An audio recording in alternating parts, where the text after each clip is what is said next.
अस्सलाम वालेकुम एवरीवन। बात करते हैं यहाँ पर मार्केट को लेकर के मार्केट की क्या अपडेट है और मार्केट का नेक्स्ट मूव क्या रहने वाला है। सो गाइस, आज है 25 नवंबर और कल से लेके अभी तक मार्केट में बहुत कुछ हुआ है। सब कुछ तो मैं आपके साथ शेयर नहीं कर पाऊंगा, लेकिन जो मेन मेन चीज़ें हैं जिसका इम्पैक्ट मार्केट के ऊपर पड़ा है और आने वाले दिनों में पड़ सकता है, उसके ऊपर हम ज़रूर बात करेंगे।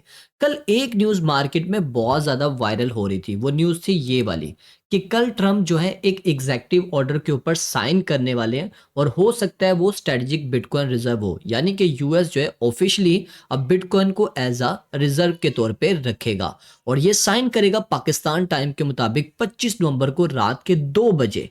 ये न्यूज़ बहुत सारे सोशल मीडिया के ऊपर शेयर हो रही थी और मैंने इसके ऊपर वीडियो भी बनाई थी, लेकिन ऐसा नहीं हुआ। उसने स्ट्रेटेजिक बिटकॉइन रिजर्व के ऊपर एग्जेक्टिव ऑर्डर का साइन नहीं किया, बल्कि कुछ और साइन किया है। और जिन्होंने भी इस न्यूज़ को शेयर किया था उन्होंने इस पोस्ट को भी डिलीट कर दिया। ये कॉइन देख लो, कॉइन डेस्क ने शेयर किया था और मैंने अभी जाके विजिट किया है इनके पूरे सोशल प्लेटफॉर्म के ऊपर। तो यहाँ पर कहीं पर भी अब ये पोस्ट नहीं अवेलेबल, क्योंकि उन्होंने डिलीट कर दिया। असल में उन्होंने साइन किया है एग्जेक्टिव ऑर्डर के ऊपर, लेकिन इसके ऊपर नहीं किया, उन्होंने किया है एआई के ऊपर। उन्होंने एआई के ऊपर जो है वो साइन किया है, मतलब एआई कंपनी को अब वो ज़्यादा सपोर्ट मिलेगी, इनका ये एग्जेक्टिव ऑर्डर में लिखा हुआ था। और गवर्नमेंट जितने भी एआई प्रोजेक्ट्स हैं उनको फंडिंग देने जा रही है बड़े लेवल के ऊपर, और मिलिट्री, हेल्थ, फाइनेंस वगैरह को भी एआई के साथ जो है वो उसको इस्तेमाल करने वाले हैं। और कह रहे हैं कि हम ऐसे रूल बनाएंगे जो बहुत आसानी के साथ जो है इसकी इनोवेशन को आगे लेकर चल सके और इसमें इसको बहुत ज़्यादा फायदा हो। इसके ऊपर इन्होंने एग्जेक्टिव ऑर्डर के ऊपर साइन किया है।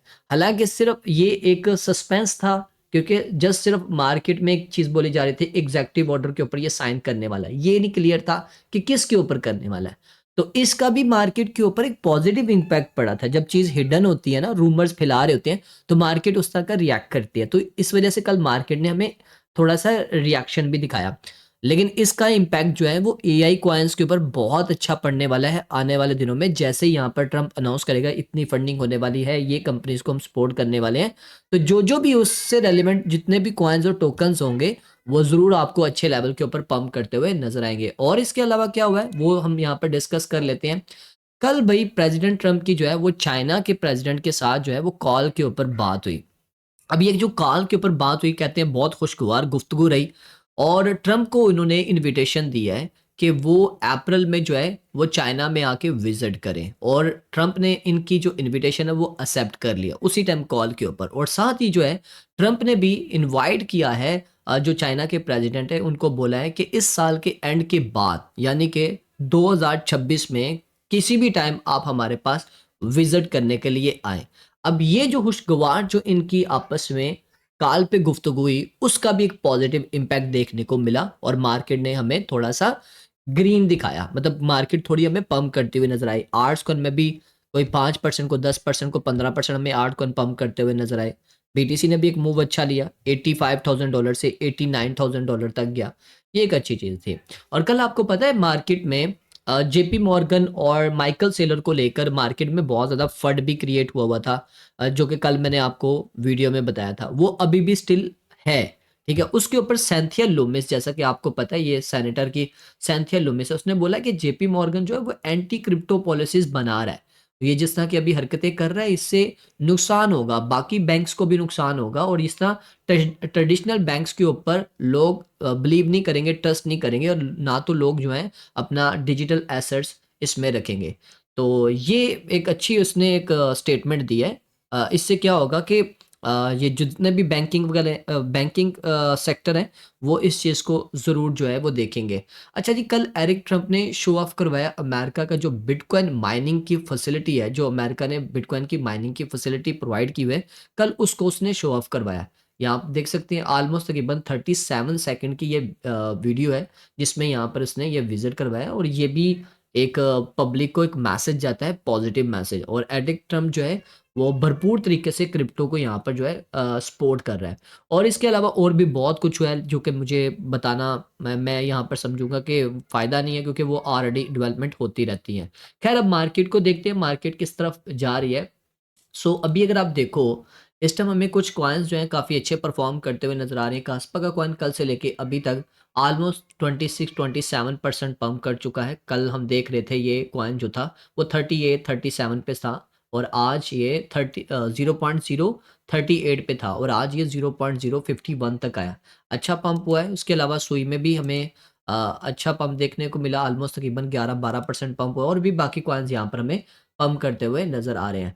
तो बीटीसी को देख लेते हैं। बीटीसी कहाँ पर अभी बीटीसी अभी ट्रेड हो रहा है $87,700 पे और बीटीसी ने आज तकरीबन रात के 2 बजे $89,000 को जो है वो टच किया और जैसे ही वो अनाउंसमेंट हुई एआई वाली फिर उसके बाद इसने बीटीसी ने करेक्शन की क्योंकि सबको यही था कि एग्जेक्टिव ऑर्डर हो सकता है स्ट्रेटेजिक बिटकॉइन रिजर्व का हो, तो इस वजह से बीटीसी यहाँ से उस न्यूज़ का वेट कर रहा था। अगर ये होता था ना ऐसा साइन तो ये सीधा इसने 1 लाख पे जंप मारना था। एकदम से 10-12 हज़ार डॉलर का जंप कर जाना था बीटीसी ने।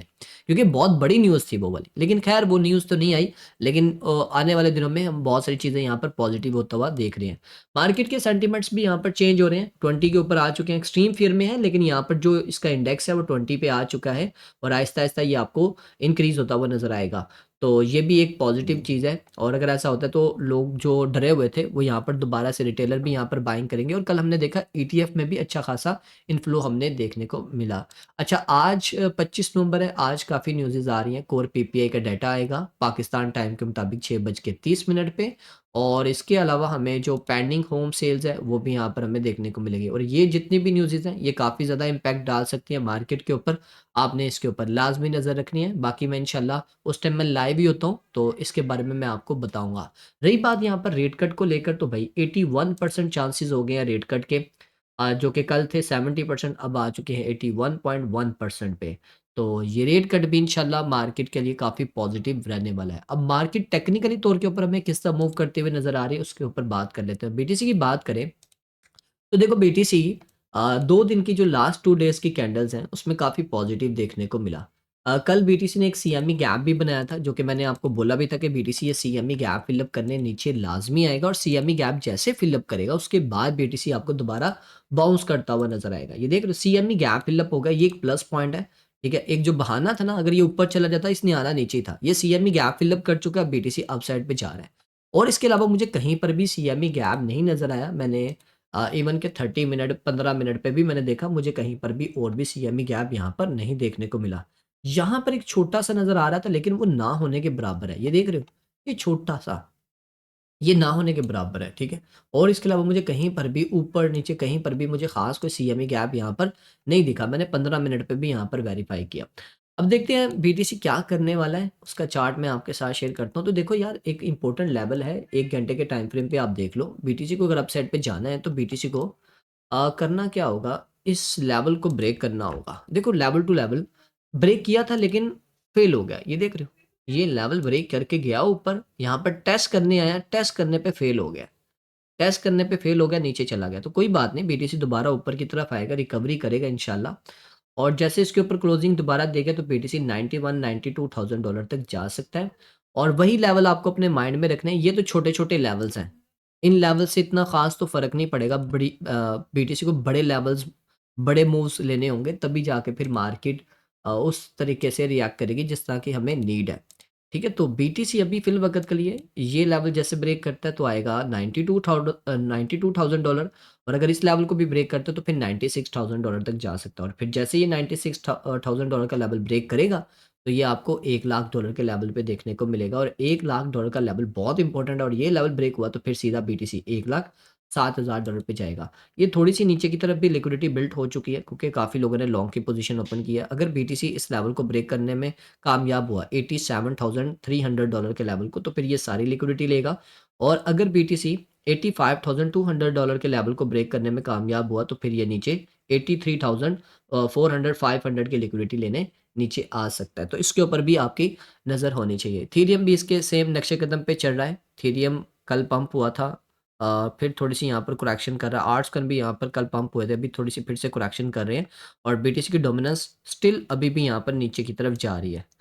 ठीक है? ये बीटीसी की डोमिनेंस आज भी यहाँ पर आहिस्ता-आहिस्ता नीचे की तरफ जा रही है। आज की कैंडल भी बीटीसी की डोमिनेंस की हमें बेरिश देखने को मिल रही थी अर्ली मॉर्निंग में, लेकिन अभी थोड़ी-सी ग्रीन हुई है, इससे कोई ख़ास फ़र्क नहीं पड़ेगा और बीटीसी की डोमिनेंस भी जल्दी आपको नीचे की तरफ जाती हुई नज़र आएगी और जैसे-जैसे बीटीसी की डोमिनेंस नीचे जाएगी, आर्ट्स कॉइन आपको दोबारा से जान पकड़ते हुए नज़र आएँगे।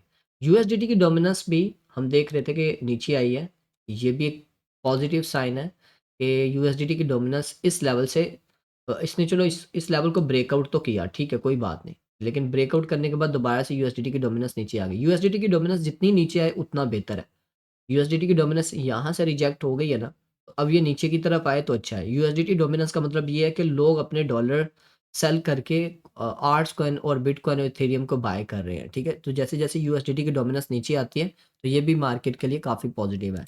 अदर्स की डोमिनेंस अभी स्टिल एक जगह पे खड़ी है क्योंकि आर्ट्स कॉइन भी उसी तरह ही है, तो ज़ाहिर-सी बात है अदर्स की डोमिनेंस पंप करेगी तो आर्ट्स कॉइन भी आपको पंप करते हुए नज़र आएँगे। कल हमने देखा $3 ट्रिलियन को क्रॉस कर गया था मार्केट कैप, लेकिन आज फिर से $3 ट्रिलियन से नीचे आ गया है। आर्ट्स कॉइन का मार्केट कैप अगर हम देखते हैं, तो आर्ट्स कॉइन का जो मार्केट कैप है, वो 592 यानी कि $607 बिलियन से ये भी थोड़ा नीचे की तरफ आया। आई होप सो इस लेवल को ब्रेक करके दोबारा ऊपर आ जाएगा। तो ये थी गाइस ओवरऑल अपडेट। बाकी वही बात है भाई, आर्ट्स कॉइन आपने बाय किए हुए हैं, मैंने भी बाय किए हुए हैं, हमारी कम्युनिटी ने भी बाय किए हुए हैं। सबने बाय किए हुए हैं, तो एक ही ऑप्शन है हमारे पास, ओनली होल्ड। इसके अलावा हमारे पास कोई और ऑप्शन ऑप्शन नहीं है, ठीक है? तो होल्ड ही रखना है।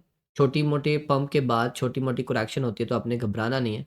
जब इन्होंने स्टार्ट ले ही लिया ना, तो आहिस्ता-आहिस्ता आपको रिकवरी करते हुए भी नज़र आएँगे और आपको प्रॉफ़िट भी देके जाएँगे इंशाल्लाह। तो मिलते हैं गाइज़ नेक्स्ट वीडियो में। और हाँ, एक और अनाउंसमेंट है, आप में से वो मेंबर जो हमारे स्पॉट एंड फ्यूचर सिग्नल्स को फ़ॉलो करना चाहते हैं, तो वो हमारी कम्युनिटी का हिस्सा बन सकते हैं। यहाँ पर हम डेली बेसिस के ऊपर स्पॉट एंड फ्यूचर के सिग्नल्स प्रोवाइड कर रहे होते हैं। अगर आपको सिग्नल्स वगैरह चाहिए, ये हरगिज़ मतलब नहीं है जैसे मैं आपको हर वीडियो में बोलता हूँ कि हम आपको सिग्नल पे लगाना चाह रहे हैं, सिर्फ़ उन्हीं को हम देना चाह रहे हैं सिग्नल जो अभी ट्रेडिंग को खुद से नहीं कर सकते, ठीक है? ताकि उनको सपोर्ट हो सके, वो लर्निंग भी करें और अर्निंग भी करें। अगर अप्लाई करना चाह रहे हैं, तो ये नंबर आपको स्क्रीन पे नज़र आ रहा है, इस पे आप कॉन्टैक्ट कर सकते हैं। मिलते हैं नेक्स्ट वीडियो में, अपना ख्याल रखिए, टेक केयर, अल्लाह हाफ़िज़।